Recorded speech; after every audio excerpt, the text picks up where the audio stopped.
Tuloy ang ating balitaan dito sa 24 oras at ngayong gabi. Makakasama natin ang kapuso nating si Jiggy Malikad. Jiggy! Salamat, Mel. Isang lalaking kaibigan ng dalawang beauty queen ang na-hold up sa labas ng isang kainan sa San Juan City. Ang pag-atake ng mga nakamotorsiklong sospek na hulikam. Nakatutok si Jamie Santos. Magkakasama sa isang restaurant sa Abad Santos Street, Little Baguio, San Juan City nitong Sabado, sina Miss Earth Philippines Fire 2013 Alma Cabasal, Miss Philippines Earth 2013 Angeli de los Reyes at kaibigan si Yusef Esteves. Lumabas lang daw si Yusef para gumamit ng cellphone. Tiyempo namang dumating ang riding in tandem. Tinutukan daw ng baril si Yusef at kinuha na ang kanyang mga gamit. Pero yung mukha talaga nung lalaki, sabi ko nga sa kanila, ngayon madodrawing ko yung eksaktong itsura ng lalaki.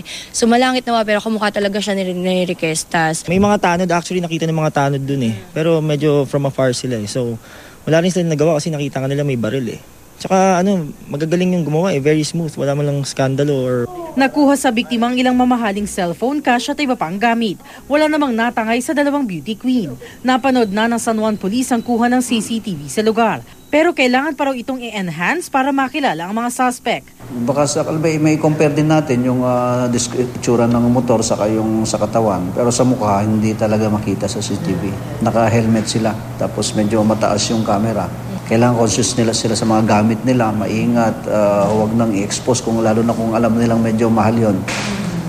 Doon na lang sila sa secured area kung gagamitin, lalo na sa gabi. May mga ganitong kaso na rin daw na hawakan ng San Juan Police. Kadalasan daw dayo ang mga suspect. Paalala nila sa publiko, huwag maglabas ng mga mamahaling gadgets o gamitin namang ito kapag nasa kalsada.